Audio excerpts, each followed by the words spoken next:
Bonjour à tous et bienvenue sur i24 News. Nouvelle avancée dans l'enquête sur la fusillade de Tel Aviv vendredi dernier. Ce matin, le père du principal suspect a été interpellé. Il serait soupçonné de complicité quant à son fils Nashat Melchem. Il est toujours recherché par la police israélienne. Il serait actuellement dans le nord du pays. Joseph Emmanuel. Le père du suspect dans la fusillade de Tel Aviv a été arrêté. La police israélienne le soupçonne d'avoir aidé son fils à s'échapper. La mère et 5 proches sont également entendus. Le risque est levé sur Tel Aviv car le suspect se trouverait dans le nord d'Israël, peut-être même dans son village natal, Harara.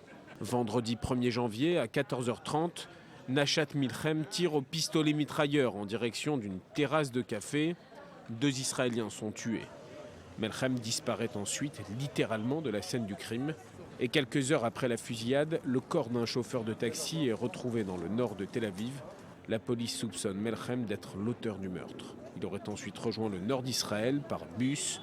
Cet arabe israélien de 29 ans a déjà passé 5 ans en prison pour avoir poignardé un soldat de Tsahal. Il est actuellement l'homme le plus recherché d'Israël.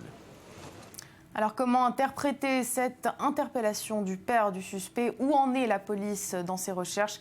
C'est ce que nous avons demandé un petit peu plus tôt à notre spécialiste des questions de sécurité, Mathias Inbar. On l'écoute.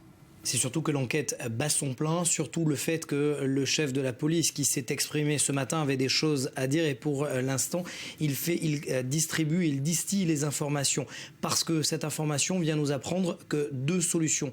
La police a arrêté un suspect et tente de détourner l'information, détourner l'attention de la presse et c'est la raison pour laquelle on met aujourd'hui la faute sur le père qui serait concrètement complice de l'attaque. On le sait, l'auteur des tirs de la rue Dizengoff a volé l'arme de son père, soit carrément la version apportée par son père est fausse et on tente de mettre la pression immédiatement, directement sur l'auteur des faits parce qu'on sait, l'auteur des faits ne se cache pas dans un bunker, il a accès à la radio, il a accès à la télévision, il entend ce que dit la presse et la police se sert de ces exemples justement pour peut-être le mener à la faute.